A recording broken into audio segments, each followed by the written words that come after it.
The torments of mid-game, am I right? This is how this video opens. Today we're helping out Carso87 with some very mid-game tasks. If you're stuck in a rut, if you're unsure as to how to move, if you've lost passion, if you've lost the plot, there are two advices that I can give you. Number one, take a break. It's good to take a break from raid every once in a while. It does feel very nice. When you can afford it, leave it a rest for a couple of days. Number two, follow your progress missions. They're called progress missions for a reason. They straight up give you the objective, all you have to do is complete it, and at the end you're gonna get some pretty sick champions. Now, I'm not so sure about Raman 2.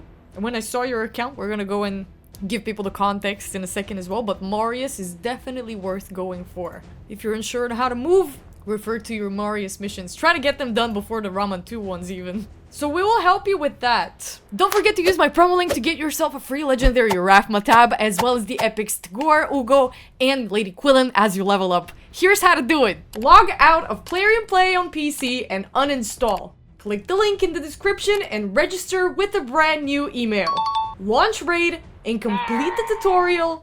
Go to your inbox and claim your first champ. And that is all you have to do to get your free legendary Rafma tab, as well as Takeover, Ugo, and Lady Quillen as you level up in progress. So don't miss out and click on my link right now. First, let's see the roster. There's everything you might need, with the exception maybe of a few niche mechanics, or more so just a variety of multi-purpose champions. Oh, I see there's some in the Master Vault as well. And a bunch of the Reserve Vault. What is this Adeline doing here?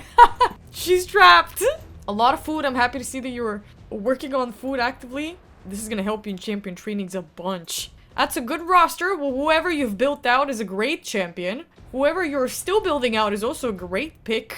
You managed to get Titus. Congratulations. You're gonna understand how big this is for your account in a couple of minutes. I don't wanna get ahead of myself, but this is grand. What's also grand is that you have Authoritrix Lamasu on your account as well. You have Crocod and a Packmaster combination. Bravo. You've gotten your Dregstar fragments. You have Fabian for Arena. You have so many good notables. Where's Mithral? Here's Mithral, a Lifebane as well. It's a shame that she is not level 16. Believe me, this girl is gonna be the centerpiece of so many of your teams. It's like reverse crowd control, you know? You don't want to cast out a stun or freeze. You just have everybody attack you and get petrified. It's so simple. When you petrify an enemy, all of their buffs get removed and they cannot move for a whole turn. When the petrify expires, they're naked and you can very easily one-shot them. Mithral will be very useful. Let me again not get ahead of myself and congratulate you on a job well done. This is an amazing roster. Carso87 is level 86. You have one more number, one more level until you live up to your name. We've been asked for some Hydrant Chimera help, and we will help. You being stuck on hard pains me to see. I'm gonna help you out and clear out at least the strategies for Hydrant Chimera so you have a better idea on how to mix match your champions, and maybe you will get some ideas just from listening to me and seeing the kind of teams that I've suggested you use. Let's see the Guardian Ring. Oh, you're upgrading food here. Good job, man. You're one of the very few accounts that I see that employ this great Guardian Ring trick. By putting in champions that are in the same level, you have to put a few brews in them before you put them in the Guardian Ring. But when you do fill out all these slots, you have yourselves 5-star chickens in like the span of a week and a half. You're gonna get a constant surge of food from here if you utilize it the same way that Carso has utilized it on his account. Good job. Do I need to check the Great Hall? Prime. This is what I like to see. This is amazing. Finish up your accuracy and you've left everything else for later. You have plenty of medals to probably work on these during personal CVCs, right? They give so many points. Above level 8, it's crazy how much points they give you. Now, on to the main topic of today's takeover. We have two hard dungeons that we need to help out with, and that is Spider and Fire Knight. What a coincidence. These are the hardest generally. You've made a speed team that works for 4 turns for you. Congratulations. It must feel so good to be able to finally set that up. I have also suggested a variation of this team that should work just as fast. And this is Bibi Spider Fast. Yes. And straight up, I've taken this from Cobb. You need Archmage for the increased speed, increased crit rate, increased crit damage. Open with him. He has to be the fastest one on this team. And then Ruella smacks with decreased defense, weak and decreased speed. On the Big Spider, Cold Heart number 1, Big Smack. Cold Heart number 2, Big Smack. And then Donnie resets the cooldowns of these skills and you restart. Maybe actually it would be a little bit slower. Maybe you won't need the reset if you have managed to do this with the Royal Guard and an Anchorite. Why do you need your Anchorite here? What does he bring on this team? Fully heal, increased crit rate, increased crit damage. Oh, I want to see how it works. Do you mind? Just want to give it a little test run. Other than that, you just have to make the climb up. This team could probably fall out of speed tune if it's speed tuned. Why is it on X1? Let me speed it up. Sorry. But if you can get this to work, wow. Look at that. Wow. Holy smokes. This is super smooth. Congratulations. Then you don't have to entertain my suggested speed team. That's wonderful. So we can just proceed to Hard Fire Knight because this is the Marius mission that you're stuck on right now. This is the team that you're working with here. And I see where the problem is. You're missing a freeze champion. Unfortunately, with Hard Fire Knight, you can't decrease his turn meter the way that you would do usually with skills like Allure. You'll have to place freezes on him, and for every freeze that lands, he takes down his turn meter by like 15%, I think. So your Allure here, unfortunately, is useless. This is the team that I have set up for you instead. It's the same team. The only person I've swapped is Allure for your Carl. Your Carl's gonna bring a double hitter on his A1 with a freeze that ignores percent of target's defense against targets under freeze. This doesn't proc with Hard Fire Knight, but you can take down the shield with this A1. You can get some help. Cold Hard Ruella. Everybody else should be able to do it on their own. But you have freeze coming in from here, freeze coming in from the A3 as well, and this one is very hard to not land. The chance of the freeze landing increases to 100% when the targets have more than 75% turn meter or exact. And it cannot be resisted by targets with 75% or more turn meter. This always lands if you place it towards him bringing back up his shield. This passive is also not going to proc for him in Fire Knight, but you don't care about it. All you care about when it comes to your Carl is getting these freezes in, decreasing the turn meter so you can get the rest of your champions to do their job. Cold Heart's Big Smack still works. The hero reduction is of vital importance. And everybody else is just an overall great fit. So you can work on your Carl. What's cool with your Carl is you don't care about affinities. He's hardly gonna weak hit. And especially when you build him with 100% crit rate and enough accuracy to keep landing the freezes no matter the chance, this team should work. That's gonna give you some incentive to have a champion to level 60 and work on.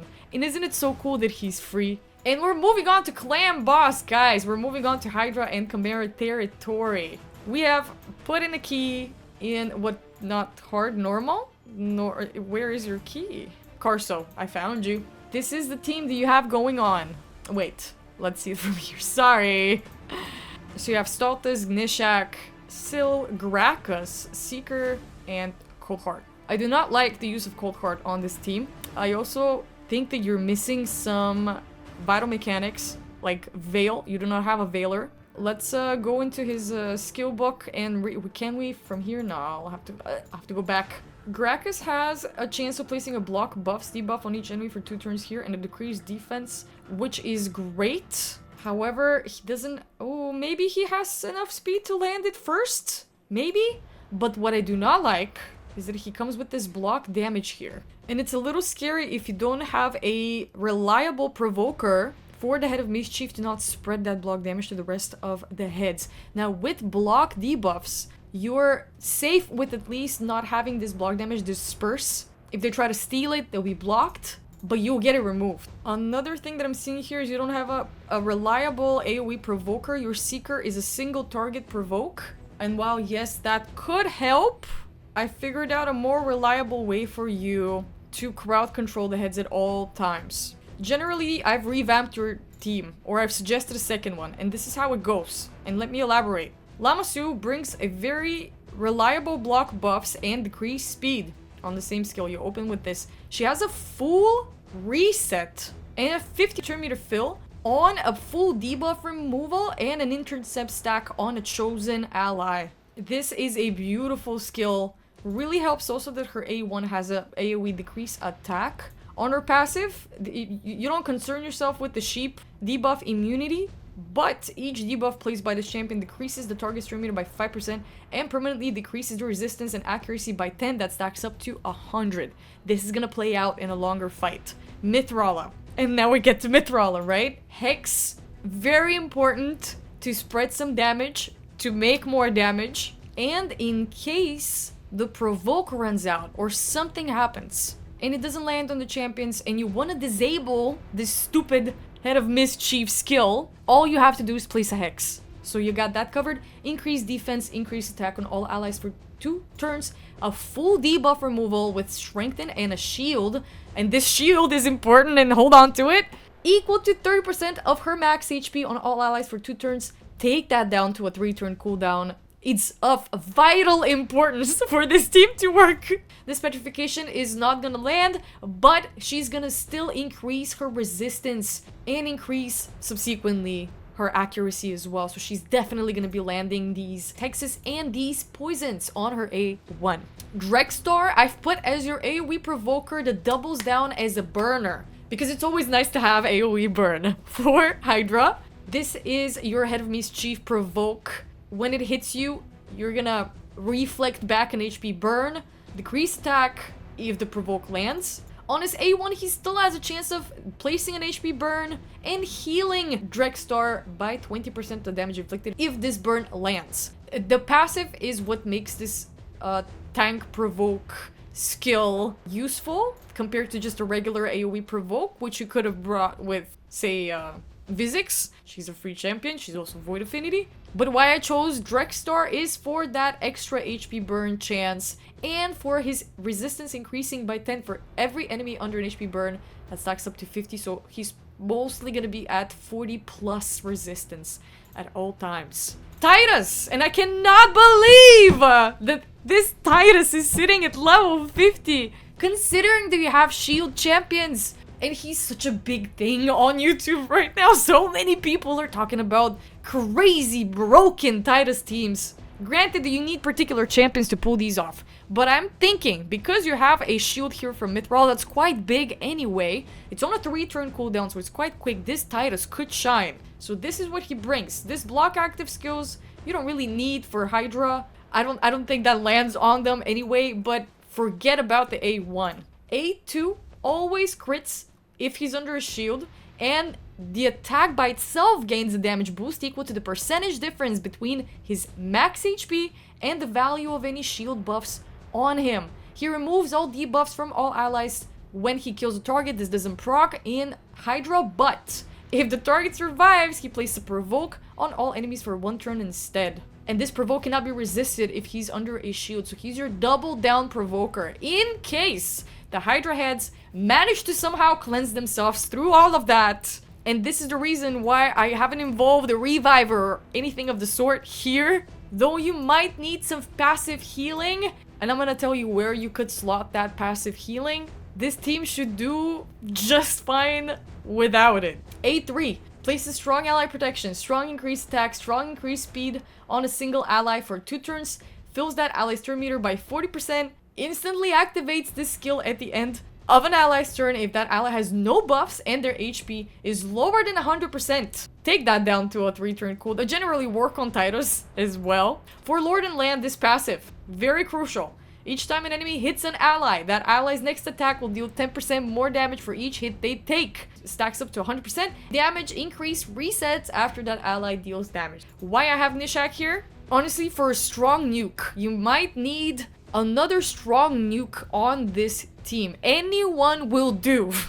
But why I've placed Nishak is because he has bombs, and these should scale off enemy max HP. And Nishak has a cool little gimmick here on his A3, where bombs placed by the skill on enemies whose max HP is equal to or higher than 200,000 will deal double a damage. You heard me right. And every time a bomb debuff played by this champion detonates or is removed, and he does place a chance, at least, of placing a bomb on all of his skills, he places 2 5% protected poison debuffs for 2 turns. So you have extra poison coming here, not just from Mithrala, but from Gnishak as well. Yannica is the only good Veiler that I found that could tank the Head of Torment for you. But she also comes with some double utility. She places a leech for 2 turns. That's extra sustenance. And it always helps, especially when you place it on a chopped head. She attacks all enemies 2 times if this champion is under a veil. If you use that A1 after she's placed the veil, there is a chance of her placing a leech on everybody. That's what you want. A2 is the one with the perfect veil, and it's for 3 turns if she crits. Grants an extra turn. You have to, non-negotiably have to, build her with a 100% crit rate, which you have. That's good. I'm worried that she's a little squishy. But the shields should do. The shields should cover her up for long enough. What's cool about Yannica, first of all, she's free. Second of all, this veil covers her up for the entirety of the duration of the skill when you book it. As long as it lands, right? As long as it lands. What's even cooler is that she ignores shield buffs on her A3. She removes shield buffs from targets if this champion is under veil or perfect veil, and then deals extra damage equal to 15% of the value of the removed shield buffs. So if your champions accidentally get that shield of Mithrala stolen, that could help you out some. The good news and the bad news is that half of this team, if not a little bit over half, is unbuilt. That's gonna give you some motivation to work, right? I love Mithrala and Lamassu. This team should do a little bit more damage, purely because you're a little bit more protected from their shenanigans. You'll be able to climb a little bit further. I'm not gonna test out this team for you because, as I said, most of your champions are unbuilt and you'll have to get to them, but save the preset, you have access to it. Let's move on to Chimera. We know what the deal is here, right? You try to do trials. The more trials you complete, the more damage multiplier you're gonna get for the clash, and the more juicy rewards will await for you after. Higher rarity relic materials and gemstones. Let's find your... Oh, you haven't placed an attempt. I've been looking for it for the past 5 minutes. I'm sorry. There is no attempt. I don't know if this is the team you've been working on. This is generally good. Not sure how many trials you complete that way. So I've kind of come up with a team that can complete you at least 1 trial in each form.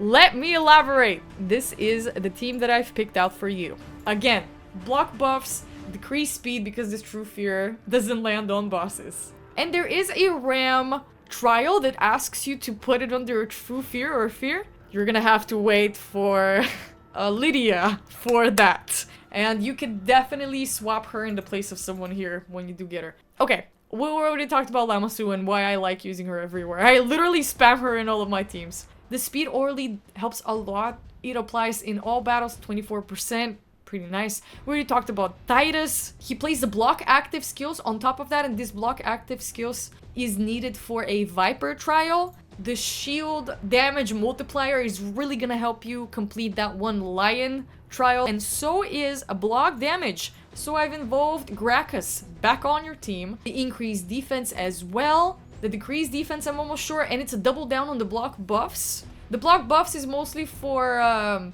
placing it before the Viper takes a turn so it doesn't steal any of your buffs. You'll have to outspeed the Viper, however. And he has a heal here on his A1. All allies with less than 50% HP get healed 10% of his max HP. So this is like a Syl-esque skill. It's on the A1, so it's very similar to Syl, actually. Works the exact same way, except he ignores 25% of the target's defense on top of that. What a good champion. Tagore, for a revive, optional revive, if it so happens that your champions die. And the shield that scales off this champion's max HP, 20% of it. This is needed for Titus to be able to smack. This shield is mandatory. Places an increased speed, which I'm not sure if any of these brought. Increased speed is going to help you outspeed the different forms. Increased defense is placed on the ally with the lowest current HP. You're going to get a steady flow of increased defense here from Gracchus. So this increased defense is a little bit of an overlap. But he mitigates damage, decreases the damage received by allies with 50% HP or less by 10%. I'm almost sure you needed this increased speed for a Lion trial. And then Nishak with bombs decrease attack again. Man, honestly, I don't know what I was thinking making this team up. There's a lot of overlap. You have Lammasu and Nishak overlapping their decreased attack. So instead of Nishak here, you could use a burner or a poisoner, but the idea is that the attacks have to scale off enemy max HP. I would use a Geomancer if I were you. Do you have Geomancer? Gale, how the hell do you not have Geomancer? What? What the hell? This is so uncanny to me. I really hope you pull him, man. He's such a must-have on any account. The main point is, take advantage of this Titus, man. You don't know what you have. You do not know what you have on your team. And if you're wondering what the trials are like, you can read all of them here. All in all, Lydia literally takes care of maybe 70% of the trials of any form. That's why until you're ready to progress into like the hardcore Chimera stages like Nightmare, Ultra Nightmare, I feel like this team could get you at least up to Hard Brutal. For Nightmare, Ultra Nightmare, I suggest that you hunker down on some faction wars. You're not even that far off. A lot of your faction wars are done. Good job! All your teams need is some level 60ing. Did it just start raining? Yes. Oh my god, can I show you? Can I show you? You can't see anything. What? Oh, there you go. See my neighborhood. Can you hear it too? Let me give you a little immersive experience. Oh, sorry.